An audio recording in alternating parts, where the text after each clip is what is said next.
Auf der Spielwarenmesse 2011 trafen wir Chucks Wort. Chuck arbeitet für DHS, einem der größten Modellbauvertriebe in den USA. Mit Bauforum24 TV sprach Chuck über den US-Modellmarkt und die Erwartungen amerikanischer Sammler.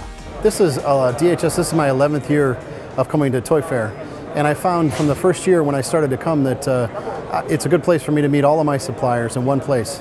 So it's a very positive thing for me to see NZG and Conrad and BIMO and WSI all in the same location.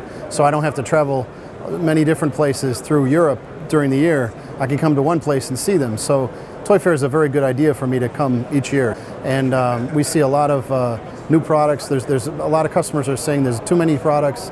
A lot of customers are saying the prices are too high. We hear that all the time.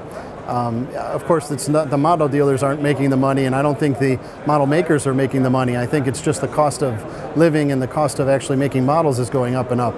So unfortunately, the collector pays for that. And I think in our market, in the US market, it's the same as it is in Europe. The prices are getting higher. It's more difficult to collect all the different models because there's so many of them. So I think that it's a very different market last year versus this year. And I think in the future, it will still be quite different. We're going to see what happens at NZG and Conrad. They're typically the ones that lead the market. So every year we come to see what they have on their tables at the model show, and that gives us a pretty good idea of how the model business is going to go this year. WSI is a very important model maker as well. BIMO is making more and more models, so we're seeing more and more models from those companies, less models from Joel and some of these other ones that used to be very, very important. So there's been a switch, and as far as trying to find out what some of the more important models are, I think we have to see what NZG and Conrad bring out.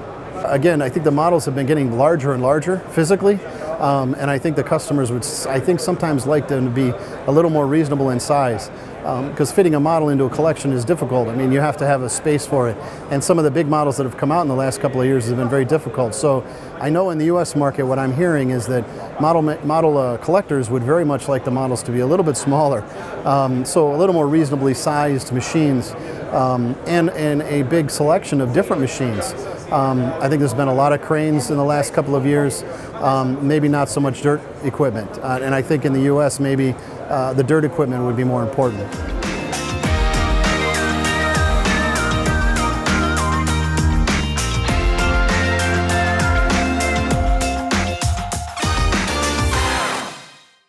Rund um die Uhr auf Sendung www.bauforum24.tv